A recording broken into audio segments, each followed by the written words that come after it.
Hello friends, welcome to my channel. అందరూ ఉన్నానండి. ప్రతి ఒక్కరికి ఎంతగానో ఉపయోగపడే మన ఇంట్లోన కిచెన్లోన చేసుకునే పనులను సింపుల్గా చేసుకొని మనకు పనికిరావని పడేసే వస్తువులను ఎలా యూజ్ చేసుకోవడానికి మీరు ఇంతవరకు ఎక్కడ చూడని ఎవరు చెప్పని చాలా మంచి కొత్త యూజ్ఫుల్ టిప్స్ అయితే ఈ వీడియో షేర్ చేయబోతున్నాను. మీరు చేయకుండా ఎండింగ్ వరకు చూడండి. ఫస్ట్ టిప్ అనేది తెలుసుకుందాము. మనలో చాలామంది ఇళ్లలోకి ఎలుకలు కానీ పందికొక్కులు చుంచెలకలు ఇవన్నీ వచ్చేసి ప్రతిదీ పాడు చేసేస్తూ మనం ఎన్ని రకాలుగా ట్రై చేసినా బయటకు పోవు కదండి. ఎలుకలు ఇంట్లోనే ఉండేవి బయటకు పోయి మళ్ళీ ఇంట్లో ఇంకొక్క ఎలుక కూడా జన్మలోకి రాకుండా ఉండాలంటే ఒక మంచి రెమెడీ అనేది తెలుసుకుందాము. దీనికోసం ఒక బౌల్ తీసుకుని ఇందులో ఒక 2 స్పూన్ల వరకు కూడా గోధుమ పిండి, ఒక అర టీ స్పూన్ వరకు షుగర్ని వేయండి. షుగర్ అంటే మనకి తీపి వల్ల తినడానికి అట్రాక్ట్ అయ్యి వస్తాయి కాబట్టి ఖచ్చితంగా షుగర్ని వేసుకోవాలి. ఆ తర్వాత మనం బట్టలు ఉతికే సోపును కానీ లేదంటే గిన్నెలు తోమే సోప్ అనేది ఉంటుంది కదండి. సో ఆ సోపుల్లో మనకి చాలా ఎక్కువ కెమికల్స్ ఉంటాయి కాబట్టి దాన్ని కొంచెం ఒక టీ స్పూన్ వరకు కూడాను ఈ పౌడర్లో తురిమేసుకోండి. ఒకవేళ మీకు సోపు వేయడం ఇష్టం లేకపోతే సర్పను కూడా యాడ్ చేసుకోవచ్చండి. సర్పలో కూడా చాలా ఎక్కువ కెమికల్స్ ఉంటాయి కాబట్టి ఇవి తినగానే మనకి ఎలుకలు కానీ పందికొక్కులు కానీ కడుపుబ్బరం వచ్చి చనిపోతాయి అన్నమాట. ఈ విధంగా వీడియోలో చూపిస్తున్న విధంగా 1-2 స్పూన్ల వరకు కూడా వాటర్ని వేసుకొని చాలా అంటే చాలా గట్టిగా ఈ విధంగా మనకి పైన ఉండలు చుట్టినట్లయితే సోపు అలాగే షుగర్ కూడా బయటకు కనిపించాలన్నమాట. అంత టైట్గా మనం పిండిని ప్రిపేర్ చేసుకోవాల్సి ఉంటుంది. మళ్ళీ చాలా మంది ఎలుకలు ఇబ్బంది అనేవి పడలేక చాలా మార్కెట్లోనే దొరికే కెమికల్స్ కానీ గమ్ సీట్లు బోన్లు ఇవన్నీ ట్రై చేసి చాలా విసిగిపోయి ఉంటారండి. ఎందువల్లంటే ఎలుకలు చేసే ఇబ్బంది అంతా ఇంత కాదు, ప్రతిదీ కూడా పాడు చేసేస్తూ మనకు నష్టపరుస్తుంటాయి. ఇది ఎవరైతే ఫేస్ చేస్తున్నారో వాళ్ళకి ఖచ్చితంగా తెలుస్తుందండి. ఇలా ఉండలు అనేవి మనం తయారు చేసేసుకున్నాం కదా, వీటిని మనం తీసుకుని వెళ్ళి నైట్ టైము ఇలా కిచెన్ దగ్గర అలాగే ఇవి కిచెన్లో పెట్టేటప్పుడు ఎటువంటి ఫుడ్ ఐటమ్స్ అనేవి లేకుండా కిచెన్ క్లీన్ చేసి నీట్గా పెట్టండి. మీకు ఎక్కడెక్కడైతే తిరుగుతాయో ఖచ్చితంగా ఐడెంటిఫై ఉంటుంది కదా, అక్కడక్కడ ఒక్కొక్క ఉండ తీసుకొని వెళ్ళి పెట్టండి. నేనైతే ఇక్కడ గ్యాస్ స్టవ్ దగ్గర, గ్యాస్ సిలిండర్ దగ్గర, సింక్ దగ్గర, వాషింగ్ మిషను ఇలాంటి వాటి ప్లేసుల్లోనూ చక్కగా పెట్టేసుకొని మార్నింగ్ లేచి నీట్గా క్లీన్ చేసేయండి. ఇంట్లో పెట్స్కి అస్సలు అందనివ్వకండి. చిన్నపిల్లలు ఉన్న కేర్గా చూసుకోండి. ఇలా ఎటువంటి కెమికల్స్ అనేవి లేకుండా ఇంట్లో ఇంక ఒక్క ఎలుక కూడా రాకుండా ఇలా చిన్న రెమెడీ తోటి ఇంట్లోనే ఉండే ఎలుకలు అన్నిటికి కూడా గుడ్ బై చెప్పేయండి. ఖచ్చితంగా ట్రై చేయండి. ఎవరికైనా యూజ్ అవుతుందంటే. ఇంకా సెకండ్ టిప్ అనేది తెలుసుకుందాం. ఇంట్లో చిన్నపిల్లలు ఉండే ప్రతి ఒక్క పేరెంట్స్కి కూడా ఈ టిప్ చాలా బాగా యూజ్ అవుతుందండి. పిల్లలు వారానికి 1-2 సార్లు వైట్ యూనిఫామ్ మీద వైట్ షూ అనేది వేస్తూ ఉంటారు కదండి. ఒకవేళ మనం వెంటనే ఉతకడం మర్చిపోయామనుకోండి, స్కూల్కి వేసుకొని వెళ్ళాలనుకునేటప్పుడు ముందు రోజు ఉతికినా కూడా ఇవి అస్సలు ఆరవు. అలాంటప్పుడు వీటిని రుద్ది క్లీన్ చేసే పనే లేకుండా ఎటువంటి స్మెల్ రాకుండా కొత్త దానిలాగా వాటర్ని యూజ్ చేయకుండా ఎలా క్లీన్ చేసుకోవాలనేది తెలుసుకుందాం. దీనికోసము కొంచెం అంటే కొంచెం మనం పళ్ళ తోముకొని కోల్గేట్ పేస్ట్ అనేది ఉంటుంది కదండి, దాన్ని కొంచెం తీసుకోండి.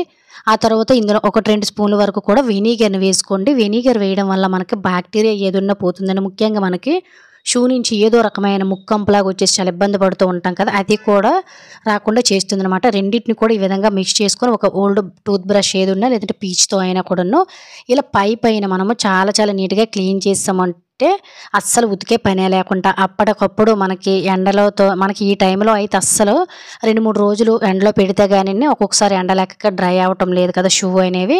ఇలా మనకి షూని ఉతికే పనే లేకుండా చాలా ఈజీగా అప్పటికప్పుడు అర్జెంటు మనం షూ అనేవి పిల్లలకు ఖచ్చితంగా వేయాలి అనుకున్నట్లయితే ఇలా సింపుల్గా చిన్న ట్రిక్ని ట్రై చేస్తే సరిపోతుందండి. ఒకసారి చూసారు కదా ఎంత మురికైతే ఉన్నాయో షూ అనేవి. ఇలా మనం అంతా కూడా పైన అంతా క్లీన్ చేసేసాం కదండి. ఒకసారి మీ క్లాత్తో కూడా క్లీన్ చేసి చూపిస్తున్నాను చూడండి. నీట్గా ఇలా క్లీన్ చేసేసిన తర్వాత మనకి లోన వైపు కూడాను కొంచెం స్మెల్ అనేది వస్తుంది కదా, ఎంత మనం బయట క్లీన్ చేసినా కూడాను ఇలా స్మెల్ అనేది రాకుండా ఒక్కొక్కసారి షూకి చెమటకి మన కాళ్ళకి సాక్సులు వేసి షూ వేసుకుంటాం కాబట్టి అలర్జీస్ అనేవి రాకుండా షూ నుంచి కూడా ఎటువంటి ముక్కంపు బ్యాడ్ స్మెల్ రాకుండా ఉండాలంటే కొంచెం ఇలా పౌడర్ అప్లై చేసామంటే షూ అనేవి రెడీ అయిపోతాయి అనమాట. ఇలా మనకు అవసరమయ్యేటప్పుడు ఉతుక్కునే పని లేకుండా అప్పటికప్పుడు చక్కగా వాష్ చేసుకోవచ్చు. ఖచ్చితంగా ట్రై చేయండి, యూజ్ అవుతుందంటే. ఇంకా థర్డ్ టిప్ అనేది తెలుసుకుందాం. ఈ టిప్ కూడా మనకి కిచెన్లో చాలా బాగా యూజ్ అవుతుందండి. మనం ప్రతిరోజు కూడా మిక్సీ జార్లోనే ప్రతిదీ కూడా ఏదో ఒకటి మిక్స్ చేసేటప్పుడు మిక్సీ జార్ లోపలైతే కడిగేస్తూ ఉంటాం కాబట్టి డైరెక్ట్గా చాలామంది అప్పటికప్పుడు వాష్ చేసుకోకుండా సింక్లో పడేయడం వల్ల కానీ తడంతా చేరిపోయి లేదంటే మురికి వల్ల కూడాను మనకు అడుగున నాచులాగా పట్టేసి జిగురుగా ఒక్కోసారి మన కంటికి కనిపించకుండా పురుగులు బ్యాక్టీరియా అనేది చేరిపోయి విపరీతమైన స్మెల్ కూడా వచ్చేసి దీనివల్ల మనకి మిక్సీ జార్ కూడా స్ట్రక్ అయ్యి రిపేర్ వచ్చే ఛాన్స్ ఉంటుంది. కాబట్టి వీటిని అప్పుడప్పుడు ఇలా క్లీన్ చేసుకుంటే సరిపోతుందండి. వీటిని క్లీన్ చేయాలంటే కొంచెం అంటే కొంచెం బేకింగ్ పౌడరు అండ్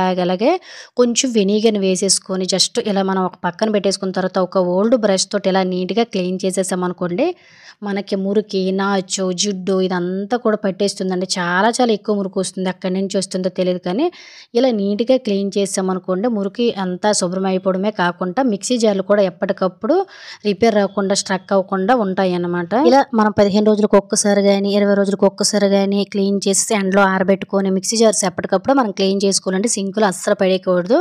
దీనివల్ల బ్లేడ్‌లనేవి లూజ్ అయిపోయి మనకి జంగులాంటివి పట్టేసి త్వరగా పాడైపోతాయి కాబట్టి, సో ఎప్పటికప్పుడు మనం అప్పుడే వాష్ చేసేసుకొని నీట్‌గా ఆరబెట్టుకున్నట్లయితే ఇలా చాలా శుభ్రంగా ఉంటుందన్నమాట. మిక్సీ అనేది రిపేర్ రాకుండా ఉండాలంటే ఈ చిన్న ట్రిక్‌ని ట్రై చేయండి. దీంతో మన టైంతో పాటు మనీ కూడా సేవ్ అవుతుంది. యూజ్ అవుతుందంటే తప్పకుండా ఇంట్లోనే ఒకసారి అయితే ఈ ట్రిక్‌ని ట్రై చేయండి. నెక్స్ట్ ఇప్పుడు నేను తెలుసుకుందాం. మనలో చాలామంది దంతాలనేవి ఎంత శుభ్రంగా ఉంచుకున్నా గార పట్టేసి పసుపు కలర్‌లోనికి కొంతమందికి పుచ్చు పళ్ళనేవి వచ్చేసి ఉంటాయండి. దానివల్ల కూడా మనకేంటంటే బొగ్గలనేవి వాపొచ్చేసి మాట్లాడేటప్పుడు నోటు నుంచి దుర్వాసన అనేది వచ్చేసి చాలా ఇబ్బంది పడిపోతూ ఉంటామనమాట. అలాగే మనకి ఫ్యూచర్‌లో కూడా ఎటువంటి పుచ్చు పళ్ళనేవి రాకుండా, పుప్పళ్ళు, నొప్పులనేవి రాకుండా, దంతాలు పాడవకుండా, నోటు దుర్వాసన రాకుండా, పళ్ళు మీద గారం తొలగించి ఒక మంచి అద్భుతమైన చిట్కా అనేది తెలుసుకుందాం. ఇది 100% చాలా మంచి రిజల్ట్ కనిపిస్తుంది. అన్నీ మన కిచెన్‌లో ఉండే వాటితోనే. దీనికోసం ఒక అర టీ స్పూన్, పావు టీ స్పూన్ వరకు కూడా మెంతులు తీసుకోండి. ఇలా ఒక చిన్న రుబ్బు రోలు అనేది ఉంటుంది కదా! దాంట్లో వేసేసుకోండి. అలాగే వెల్లుల్లి అనేది మనకి పంటి నొప్పిని తగ్గించి, ఇలా పంటి రక్తస్రావం అనేది రాకుండా, నోటు దుర్వాసన రాకుండా నివారించడానికి చాలా బాగా యూజ్ అవుతుంది. ఒక 2 వెల్లుల్లి రెబ్బలు, చిన్న సాల్టు, కొంచెం పసుపు వేసుకొని వీడియోలో చూపిస్తున్న విధంగా దీన్నైతే మెత్తగా పేస్ట్ చేసుకోవాల్సి ఉంటుందండి. పంటి మీద గారం తగ్గించడానికి మెంతులు చాలా చాలా బాగా యూజ్ అవుతాయన్నమాట. అలాగే ఫ్రెండ్స్ ఇంకో చిన్న రిక్వెస్ట్, ఇంకా మీరు ఎవరైనా మన ఛానల్ సబ్స్క్రైబ్ చేసుకోలేకపోతే ప్లీజ్ సబ్స్క్రైబ్ చేసుకొని పక్కన బెల్ ఐకాన్ ఆల్ యాక్టివేట్ చేసుకోండి. అలాగే వీడియో కనుక నచ్చినట్లయితే ప్లీజ్ ఒక లైక్ చేసి ఇటువంటి యూజ్ఫుల్ టిప్స్ని మీ ఫ్రెండ్స్ అండ్ ఫ్యామిలీకి షేర్ చేయడం అయితే మర్చిపోకండి. ఇలా మనము చిన్న ముద్దను తయారు చేసేసుకొని మీకు ఎంత కావాలో అంతా మీరు రెగ్యులర్గా క్లీన్ చేసుకోవచ్చండి. లేదు అనుకున్నట్లయితే రోజు తప్పించి రోజు చేసుకోవచ్చు. లేదు మాకు అంత టైం లేదు అనుకున్నట్లయితే ఇందులో కొంచెం మనం పళ్ళు తోముకునే ముందర కొంచెం కోకోనట్ ఆయిల్‌ని అప్లై చేసుకోండి. ఆయిల్ వల్ల కూడా మనకి పళ్ళ మీద గార తగ్గుతుందనమాట. దీన్ని వారానికి 2, 3 సార్లు కనీసం ట్రై చేసినట్లయితే పళ్ళు మీద గార పట్టకుండా, పళ్ళు అనేవి పసుపు కలర్‌లో మారకుండా, ముఖ్యంగా నోటి నుంచి ఎటువంటి దుర్వాసన అనేది రాకుండా నివారిస్తుందనమాట. అలాగే మనలో చాలామంది పేస్టులు రకరకాలు వాడుతూ ఉంటారు కానీ వాటి వల్ల మనకు ప్రయోజనం ఉండదండి. చాలామంది మౌత్ వాషెస్ కూడా వాడుతూ ఉంటారు. దాని బదులు ఒక 3 లవంగాల్ని ఇలా కొన్ని వాటర్ వేసేసుకొని మరగబెట్టుకొని దీన్ని మనం ఫ్రిడ్జ్‌లో స్టోర్ చేసుకొని మౌత్ వాష్‌లాగా కూడా మనం వాడుకోవచ్చు అనమాట. ఇలా మన నోటి దుర్వాసన తగ్గించుకొని, పంటి మీద గారం తగ్గించుకొని పళ్ళుని స్ట్రాంగ్‌గా తయారు చేసుకోవచ్చు. ఖచ్చితంగా ట్రై చేయండి. ఇంకా నెక్స్ట్ టిప్ అనేది తెలుసుకుందాం. ఈ టిప్ కూడా మనకి ఇంట్లో చాలా బాగా యూజ్ అవుతుందండి. మనం ప్రతిరోజు వాడే బియ్యంలోనే ఖచ్చితంగా 10 రోజులు, 20 రోజుల తర్వాత రైస్ బ్యాగ్ ఓపెన్ చేసేసిన తర్వాత పురుగు పట్టడం, సుంకు పురుగు అనేది పట్టడం, అలాగే బియ్యం కూడా కొంచెం స్మెల్ రావడం మనం అబ్జర్వ్ చేస్తూ ఉంటాం కదా! ఇది రెగ్యులర్‌గా ఇంట్లో అందరూ ఫేస్ చేసే ప్రాబ్లమేనండి. బియ్యం అనేవి ఎన్ని సంవత్సరాలైనా, ఎన్ని రోజులైనా పురుగు పట్టకుండా ఏ విధంగా స్టోర్ చేసుకోవాలనే దానికి ఒక మంచి చిట్కా అనేది తెలుసుకుందాం. దీనికోసం మన ఇంట్లో ఖచ్చితంగా టిష్యూ పేపర్స్ ఉంటాయి కదండీ! టిష్యూ పేపర్స్ లేని వారు కాటను గుడ్డలు కూడా చిన్న చిన్న పీసెస్‌గా కట్ చేసుకొని మీరు తీసుకోవచ్చనమాట. ఇందులో 1 టీ స్పూన్ వరకు కూడా పసుపు, అలాగే ఘాటు కోసం మనం ఇందులోనే ఒక 10-15 వరకు కూడాను కొంచెం ఘాటుగా ఉండే మిరియాలను వేసేసుకోవాలండి. అలాగే ఒక 3 లవంగాలను కూడా వేసుకోవాలనమాట. పసుపు అనేది మనకు యాంటీబయాటిక్‌గా పనిచేస్తుందండి.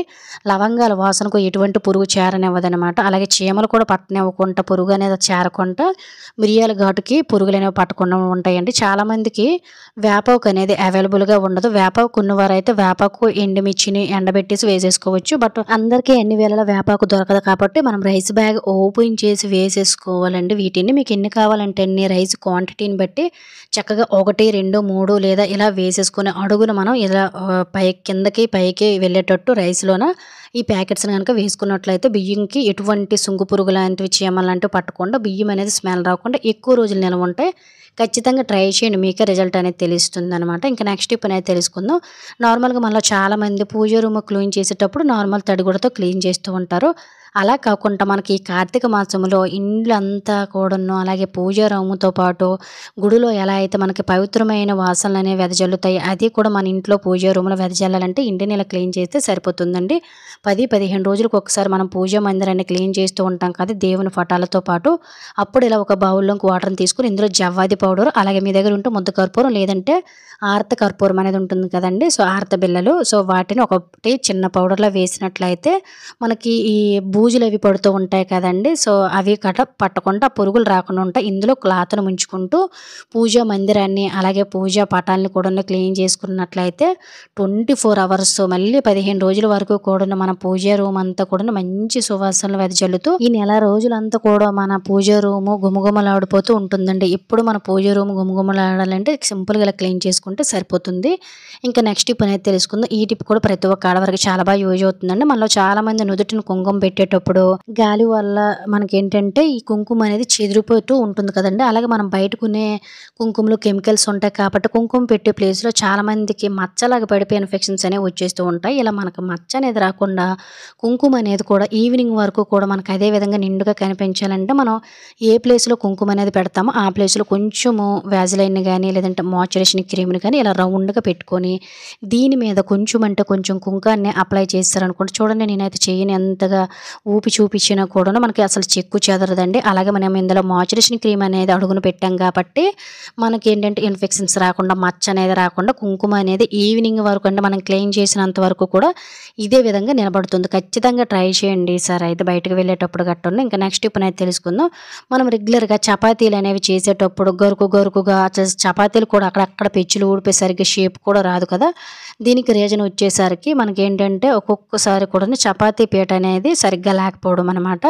ఇలాంటప్పుడు మనకు ఒక్కోసారి చిరాకు కూడా వచ్చేస్తుంది. చపాతీ పీట కర్ర అంత నీట్‌గా ఉన్న కూడాను అసలు ఎందుకు మనకి చపాతీలు పాముకోవడానికి వీలుగా లేదని అనుకుంటూ ఉంటాం కదా! అలాంటప్పుడు జస్ట్ ఇలా చిన్న ట్రిక్‌ని ట్రై చేయండి. జస్ట్ కర్రని ఈ విధంగా అటు ఇటు కూడాను ఇలా కొంచెం కాల్చేయండి. అలాగే పీటను కూడాను మనం చక్కగా ఒకసారి కొంచెం వేడి చేస్తే సరిపోతుందండి.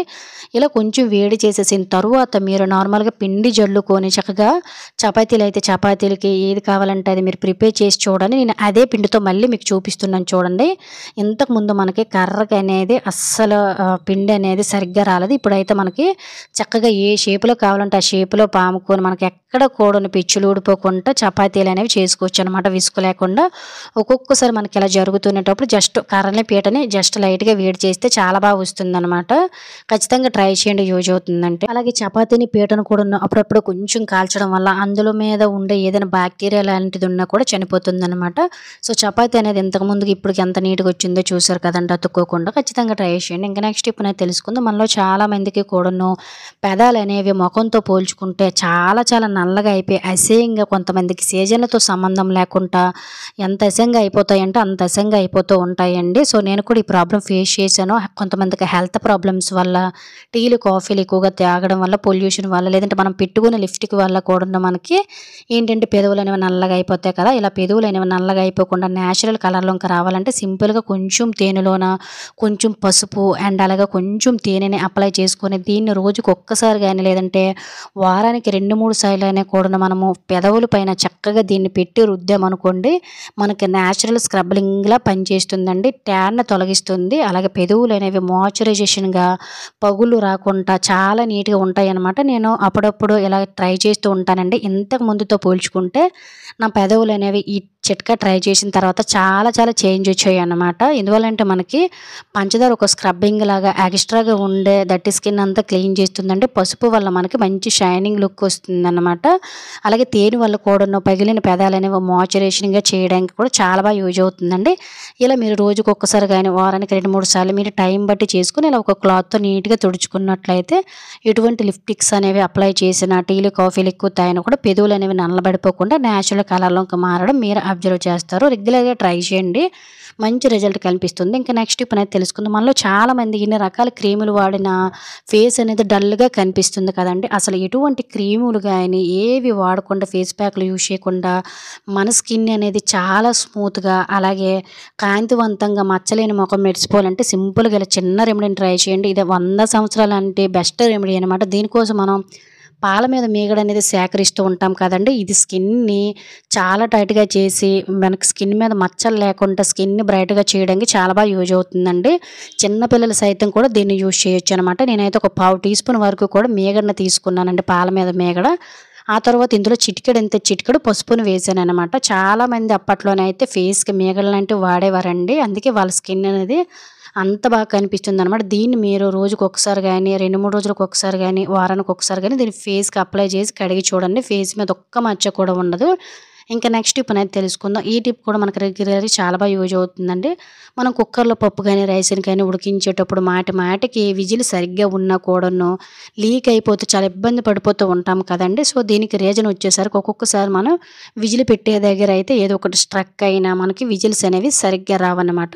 అలాంటప్పుడు మనకి విజిల్స్ పెట్టేటప్పుడు కూడా విజిల్ బాగా రావాలి. మనం వండే ఫుడ్ అనేది బయటకి లీక్ అవ్వకుండా, చెందకుండా ఉండాలంటే ఒక మంచి చిట్కానైతే తెలుసుకుందామండి. సో, మనకి ఎక్కడైతే విజిల్ పెడతామో ఆ ప్లేస్‌లో మనకి సరిగ్గా లేకపోవడం వల్ల మనకి విజిల్స్ అనేవి రావు కదా! అప్పుడప్పుడు కూడాను కొంచెం ఇలా మనకు విజిల్స్ రావని డౌట్ వచ్చినప్పుడు గట్టాను 1, 2 స్పూన్ల వరకు కూడా కోకోనట్ ఆయిల్ గానీ, లేదంటే కుకింగ్ ఆయిల్ గానీ కొంచెం వేసేసి అలా జస్ట్ పక్కన పెట్టేయండి. దీనివల్ల మనకి ఎక్స్‌ట్రాగా లోన ఏదున్నా కూడాను అదంతా క్లీన్ అయిపోయి, సో, ఈ జారు వల్ల మనకేంటంటే విజిల్స్ అనేవి చక్కగా వస్తాయండి. అసలు ఒక్క చుక్క కూడా బయటకి లీక్ అవ్వదు.